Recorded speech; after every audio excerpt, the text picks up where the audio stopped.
Hi friends. Today we're kind of going away from my normal plans of, reading the Bible and talking about it sort of thing. In that I'm not going chronological. Today we're skipping around. And the reason being for that is because I had a loss in our family. Actually, I had two losses. My husband and I both lost an aunt this week. Well, a couple days before Easter, and then I lost an aunt a couple days after Easter. He lost an aunt. And the losses hit me very differently because his aunt, whom we are very close to, whom pretty much served as grandparent to my children growing up, was not a Christian, and it was weighing heavy on my soul. The other aunt was, and so it's kind of like I was just feeling that one more. So a couple of things that I did, I went to God and I was like, I need comfort. And I did a couple things that I want to share with you, and then we're going to verse map something together because maybe I'm not the only one that is with a heavy heart today. Now, I will warn, I may not get through this video without some tears. So I've got Kleenex. I've got my trusty pouch of tools, so I don't have to go look for scissors or whiteout if I need it. I've got my highlighters and spare pens. I don't know if you've heard me talk about this, but this is in my Bible basket just so I don't have to go search for what I need and interrupt my study. It's all right here. I've got my notebook, which I need a blank page, so we're just gonna end. This is a nice this is a Happy Planner notebook I built, and I like it because the pages come out. I can now set this aside and get it out of my way. I've already pulled my verse mapping directions out so I can follow the process clearly. I've got two Bibles open because one of the steps is comparing it in different versions. And I have Bible Ref up on my laptop, which you can't see to the left, because that actually will take a verse and show you in 1, 2, 3, 4, 5, 6, 7 versions, Bible versions of the same verse, and break it down as a group. So that's a resource. So I have everything on hand that I need.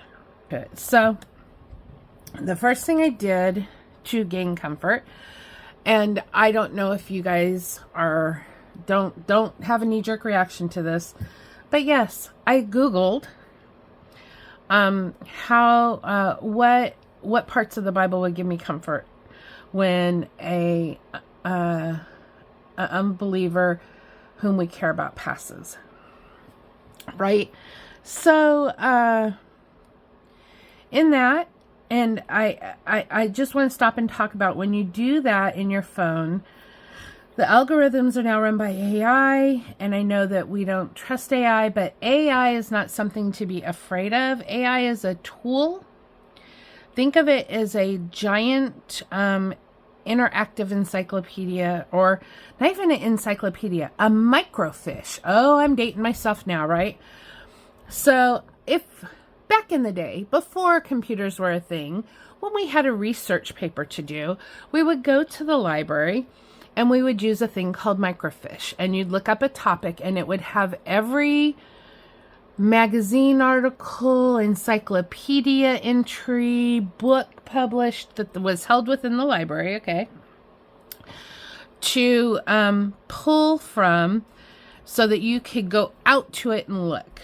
Okay, if you think of a search like that, don't take the answer it gives you. It is a tool for you to use to follow. It's your first step in a breadcrumb. It points where to go, okay? So that's what I did.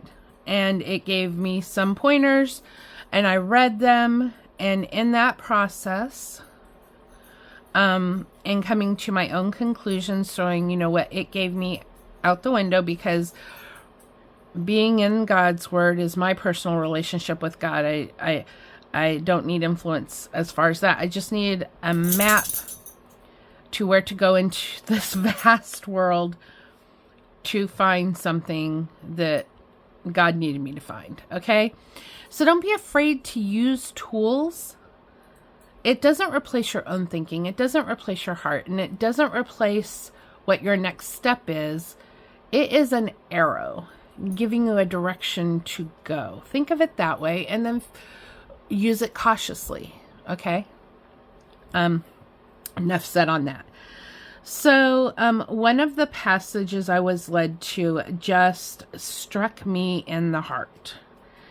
And so today I am going to verse map that. And I thought I would bring you along the journey because, like I said, I can't be the only one with a hurt heart out there. So maybe this will be helpful to someone else. Maybe I will be their arrow. Not a placement of reading it and doing it yourself and communing with God to get I want God to console my heart, right? There's no replacement for that. I can't console other people's hearts, but I can certainly take you on the journey of God consoling my heart, if that makes sense. Sometimes I make sense to people, sometimes I don't. So here's hoping you understand what I'm saying. So, that being said, we're going to start with the verse. Okay?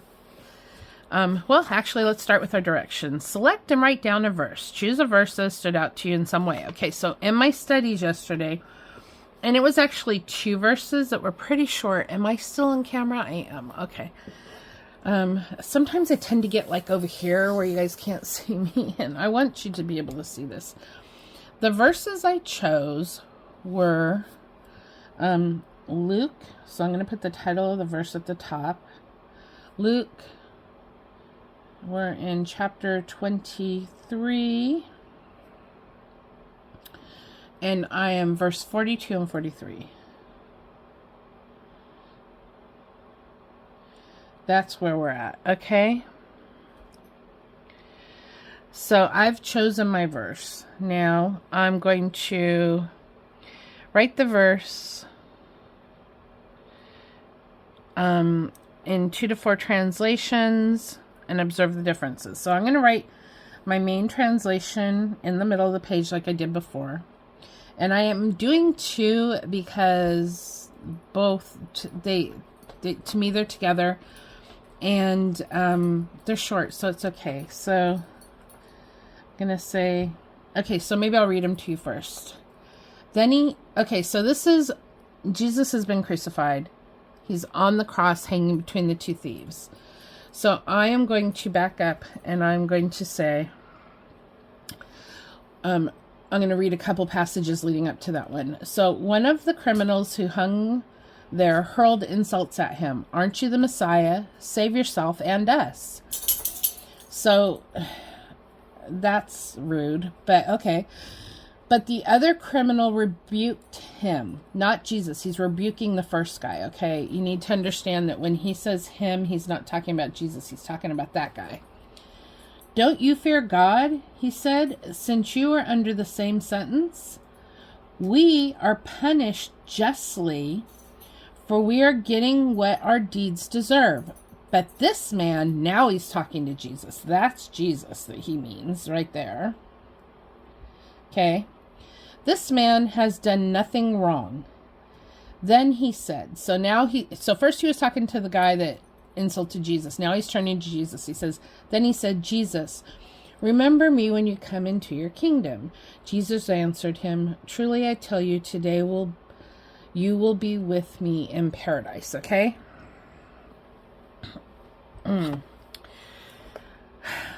So,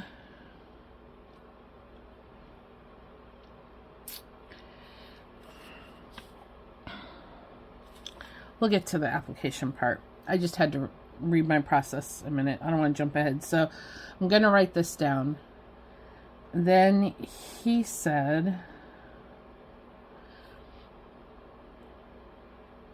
Jesus, maybe we'll speed this up in editing because this is why I don't do this on video and I just show you the aftermath. But for some reason, I feel like we need to do this together. You need to see me if I tear up. You need I don't know. I don't know why I'm being led to do this live, because I don't like it. But you know what? Sometimes we have to do what we don't like, because that's what Jesus wants from us, right? Don't judge me too harshly. Into your kingdom. Okay. So this is 42. I'm going to just... Then, I'm going to do... Actually, I'm going to do red, because Jesus is talking. So, and see, that's why I have that pouch there. I don't have to go look for that red pen. Jesus answered,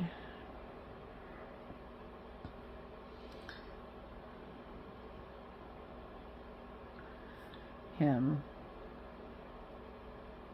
So now I'm going to say, truly, and this Bible doesn't have God and Jesus' words in red, but this one does. I'm doing it in red because when I'm reading this later, I want to know these are Jesus's words. I just want that to stand out to me. So when you're writing it in your Bible mapping, I have a hard time writing and talking. When you want to do this in a way that speaks to you, right? I'm just putting emphasis on Jesus speaking. You don't have to do it that way. My process doesn't have to be your process. I'm just sharing what I'm doing with me in paradise. Okay. Quote. So, this is number 1. So this is step 1. I've written the verse down. In this is my NIV version. Now, when you go and look at this, please remember when you come to his. Oh my goodness! So almost every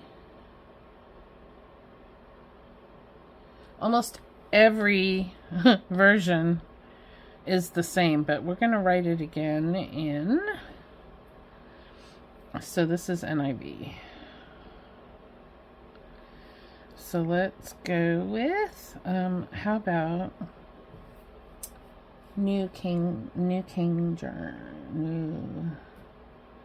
James. And I think this is actually New King James, right? Yep. Okay, so I can just write it from here. This is a New Study Bible I got, and it's got big print, which is lovely because I have horrible vision. So Luke 23, oh, there it is. So it says, then he said to Jesus, Lord. Say 42 again. Then he said to Jesus, Lord, remember me.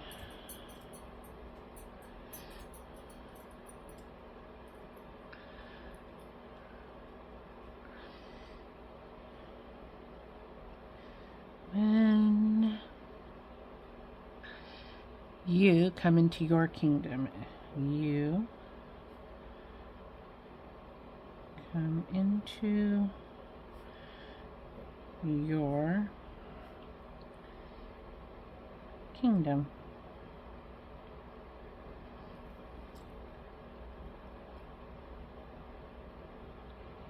(43) And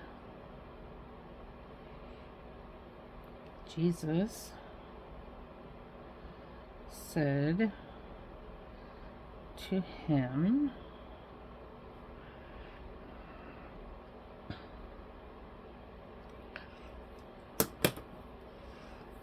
Assuredly.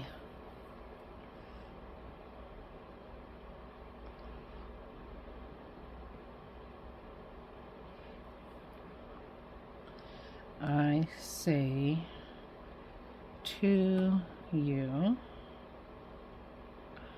today,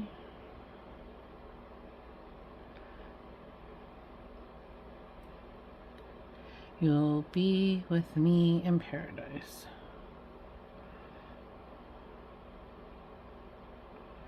With me in paradise. Interesting. Okay, so now looking at my app on the other side, all of the versions that are listed, so I have 7 versions listed there, and he was saying, Jesus, remember when you come to your kingdom. Then he said, the only difference is and then on all 7 versions. So the biggest difference is this one, so that's why I picked it. So I'm just going to leave it at the 2 because there isn't a lot. But I am going to say, I want to underline this and this. So I've got that. Now I'm going to go with, what are the next steps? 2 translation, observe the difference. Now, one of the things I observed, so I'm grabbing a highlighter. I'm going to grab my pink and my purple and my yellow. Oh, maybe I'll just go yellow and purple. Okay, so one of the things, so I'm going to highlight the actual, this. One of the things that I noticed right away, because I did it here, like paradise. Okay, maybe I'll underline it. Paradise was not capitalized in the other one, but it is capitalized here. Here, me is not capitalized, but here it was capitalized. And so, you was capitalized, and you is capitalized. So I noticed the Bible treated any reference to Jesus or heaven differently in the 2 versions, which I found interesting, but not important to what we're talking about today, because today we're talking about our hearts. It's just a side note. What is the same? Observe differences. So what is a difference? Okay, we need to find a difference.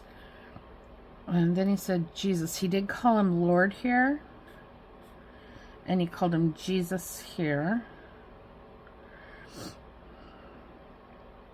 Truly I tell you, assuredly, truly, say, tell, today you will be with me in paradise. That is the same in both sentences. Interesting. Today you will be with me in paradise. That does not change in any version. Interesting. And I didn't mean to cross that out. It's just underlined. Okay, so highlight keywords or phrases that stand out to you. It stands out to me that those 2 are exactly the same, written exactly the same. There is no difference in the translation or misunderstanding a word. Look up these keywords in a concordance to find their original Hebrew or Greek meanings, including definitions and root words. Do I have that? No. Let's look up the word Lord, the Hebrew word for Lord. Okay, we can do this. Hebrew word for Lord is Adonai, my Lord. Lord in Hebrew is primarily translated as Adonai, meaning my Lord, my Lords, when referring to God. Other terms include Adon, It's a human. Okay.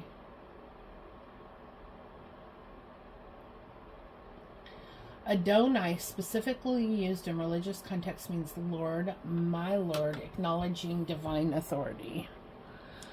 Okay. So this is the word we looked up. And we're going to write Greek, we're going to write Hebrew word.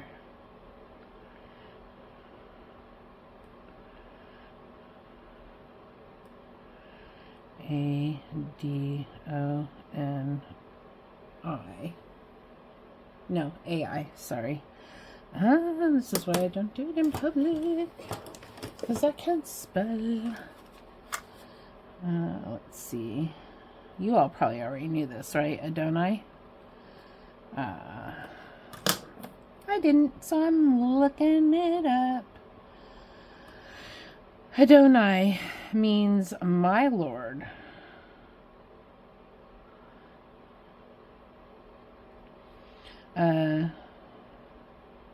In reference to divinity. Interesting. Okay. Hebrew word. So we did that. Hebrew or Greek meanings, including definitions and root words. Root word being Adon. Capitalized usage, all caps, Lord, lower, Genesis, Hebrew ball. What is the difference between Lord, and Lord? Okay. So, Jesus was his name. Kingdom, we know that is paradise. So he corrected him. He said, into your kingdom. And Jesus called it paradise, right? So interesting that he kind of corrected him. He said, Lord, when you remember me when you come into your kingdom, and Jesus said, oh, you will be with me in paradise today.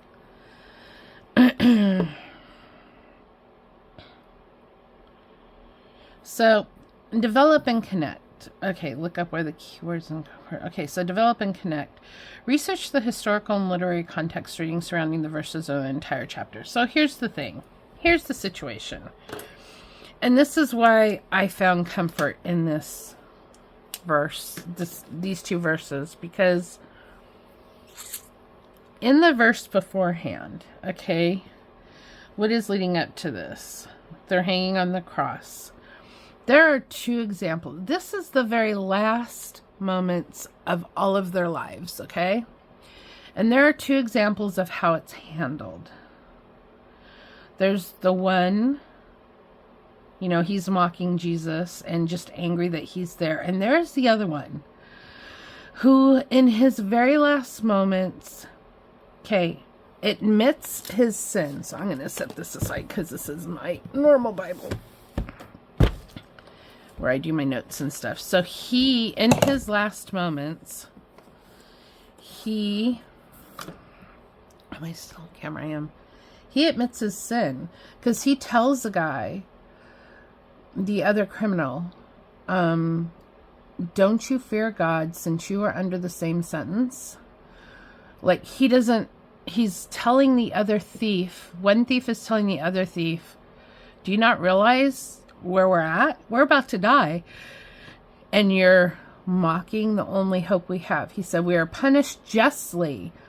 We are getting what our deeds deserve. Okay, so I am underlining that, which I did not before, but this matters because he is confessing his sin and his unworthiness, right? He is confessing his sin. So before, I'm going to say context.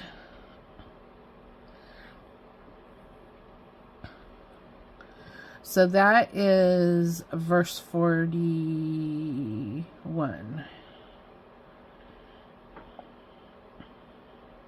Because I didn't write that one. he confesses his sin, right? At the last moment, at the last moments of life, he confesses his sin and unworthiness. It's not just a matter like he didn't go down the list. He doesn't have that kind of time. We are talking about the last moments in life, right? He's just a blanket confession and his unworthiness, which we all know that we're unworthy of the grace God gives us, right? And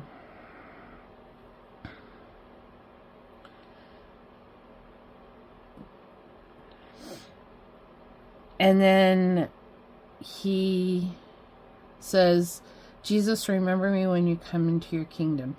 He calls out to Jesus in the last moments of his life. He asks Jesus to remember him. And Jesus says yes. Like, there was no pomp and circumstances. There was no, well, you have to do this, this, and this first. He called out to Jesus and Jesus said yes, right? It was simple.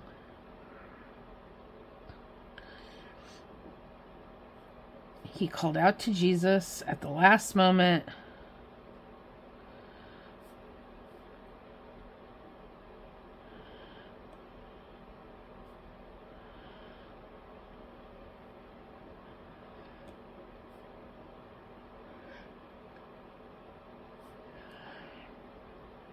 I'll say moments, because they didn't die immediately after that. Then there's one more entry that Jesus commits himself to his heaven, or to God, and then he does the "it is finished" thing. So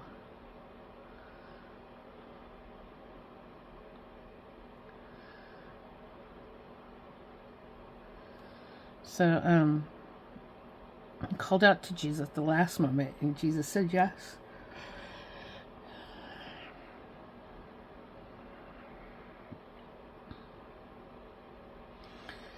At the last moments. Okay.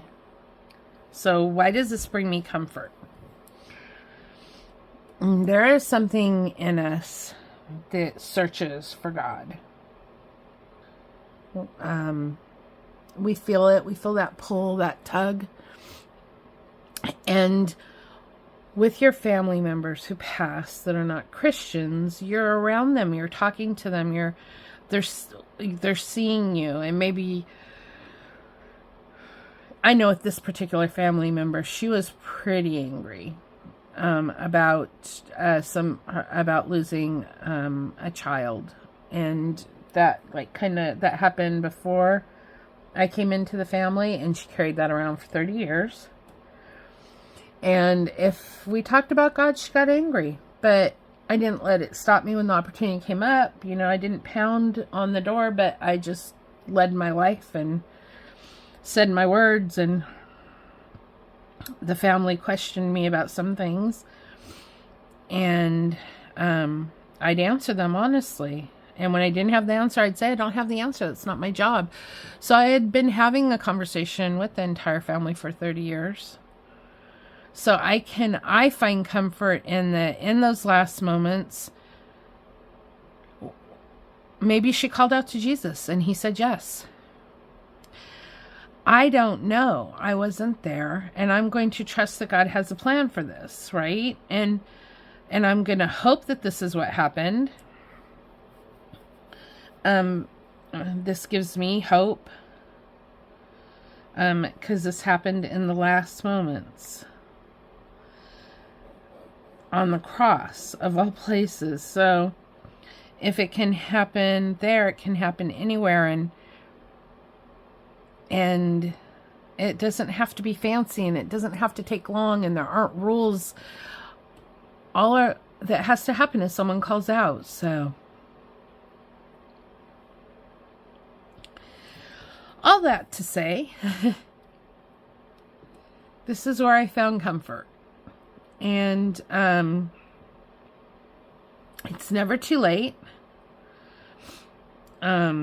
We don't know people's hearts. We don't know what happens.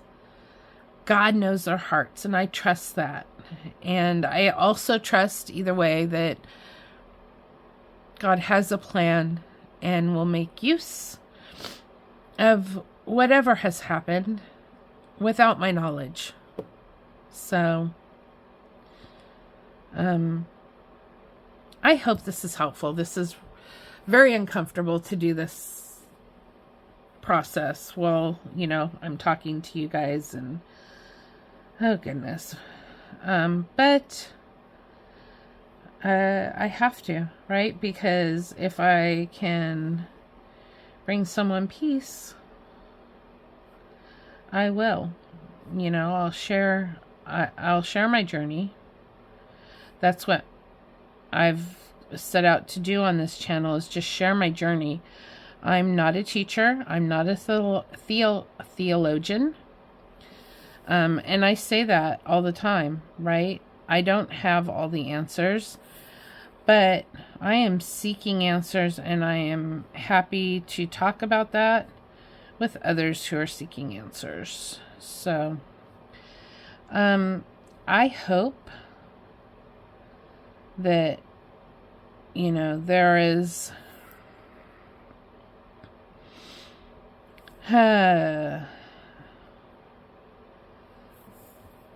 there is a reason for me doing this. Well, I know there's a reason. God told me to do it. So, hi friends. Okay, so my phone cut out. The last thing I was saying was that we did go through all the steps of this first mapping. I just didn't call them out as we were doing them, but we did the context, we did apply to your life, and then a prayer, right? So I am going to leave it at this and have a blessed day.